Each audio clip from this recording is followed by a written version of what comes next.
झांसी में कोरोना मरीज की मौत। झांसी में लगातार क्षेत्रवासियों के परीक्षण कराए जा रहे हैं, जिसमें परीक्षण के दौरान एक और मरीज की कोरोना जांच रिपोर्ट पॉजिटिव आई, साथ ही मरीज की मौत भी हो गई है। हालांकि वह काफी दिन से बीमार चल रहा था, जिसकी जानकारी झांसी जिलाधिकारी ने प्रेस नोट के माध्यम से दी है।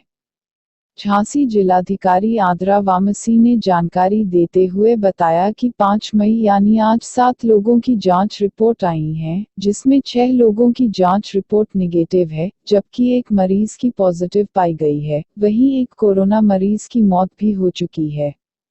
जिलाधिकारी ने जानकारी देते हुए बताया कि जिस कोरोना मरीज की मौत हुई है, वह झांसी शहर के सैंयर गेट क्षेत्र में रहने वाला 63 वर्षीय माधव घोष है। वह काफी दिनों से बीमार चल रहा था। इसके अलावा उसे सांस लेने भी परेशानी हो रही थी। रात्रि लगभग 1:30 बजे उसकी मौत हो गई। प्रशासन ने सभी क्षेत्रवासियों से सतर्क रहने व लॉकडाउन का पालन करने की अपील की है।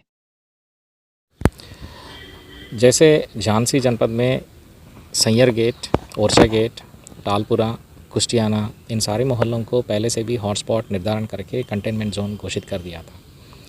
लगभग यहाँ पे 5,500 परिवार हैं जो कंटेनमेंट जोन पे पाबंदित हैं और लगभग 27,000 की जनता है। और इनका जो मूल सोर्स है, पहला पॉजिटिव जो निकल के आया था कमला, उनकी तो नेगेटिव हो गई है, लेकिन उनकी जो डिस्चार्ज है मई 8 या 9 तारीख फाइनल टेस्ट करके हम लोग डिस्चार्ज कर देंगे।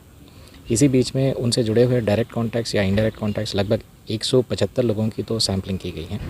इसमें से ऑलमोस्ट 150 के आसपास का जो भी है रिजल्ट्स नेगेटिव आया और कम से कम 13 आज की तारीख में तो पॉजिटिव है। इन सब लोगों का जो भी है सिम्टम्स एसिम्टोमेटिक हैं और क्वारंटाइन कैंप में रखा गया।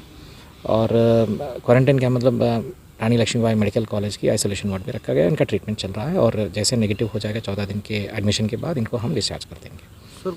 और ये भी सूचना मिली थी कल सुबह 11 बजे माधव घोष नाम से 63 साल की एक आदमी की स्थिति गंभीर हुई थी।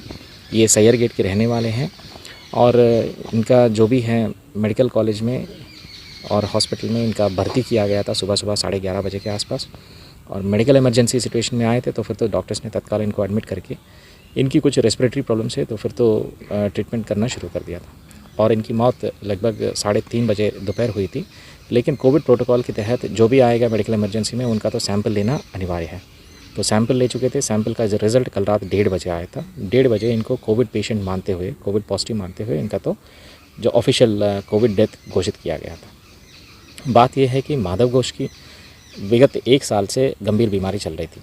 ये डायबिटिक भी हैं, आर्थराइटिस से भी पीड़ित हैं और इनका स्पाइनल कॉर्ड का डिस्क प्रोलैप्स भी हुआ था और स्पाइनल सर्जरी भी हुआ था दिसंबर 2019 में।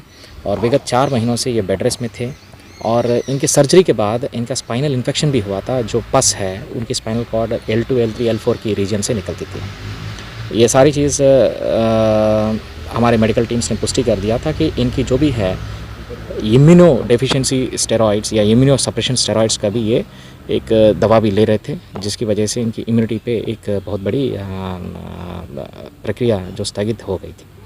और पेशेंट की जो स्थिति को देखते हुए कल इनको ऑक्सीजन भी दिया गया था और कुछ समय के लिए तो स्टेबल था, लेकिन उसके बाद तुरंत उनकी हालत बिगड़ गई थी। साथ में ये भी कहना है कि उनके संबंध में जो भी प्राइवेट मेडिकेशन चल रहा था, विगत 1-1.5 महीने से हम लोग सबको सूचित कर रहे थे ऐसी कोई गंभीर बीमारी है, ऐसे कोई गंभीर हालत में है, उन सब लोगों की सूचना हमको उपलब्ध करा दिया जाए। ये सूचना हम लोगों को उपलब्ध नहीं किया गया था। कोविड हॉटस्पॉट कंटेनमेंट के बावजूद भी यहाँ पे हम लोगों को वो सूचना भी नहीं मिला था। हमें ये भी पता चला था कि ये परसों एक MRI स्कैनिंग करने के लिए भी गए थे अपना स्पाइनल कॉर्ड की या उस चीज़ को जांच कराने के लिए। उसका वेलनेस नाम से एक MRI डायग्नोस्टिक सेंटर है, मेधा केयर या मेवा केयर नाम से एक हॉस्पिटल पे भी इनका प्राइवेट मेडिकेशन चल रहा था। तो फिर तो ये दोनों डायग्नोस्टिक सेंटर और हॉस्पिटल का जितने भी कॉन्टैक्ट्स है वो भी मैपिंग हो रही है। इनकी अड़ोस पड़ोस इनके परिवार जो भी है उनका भी मैपिंग चल रही है।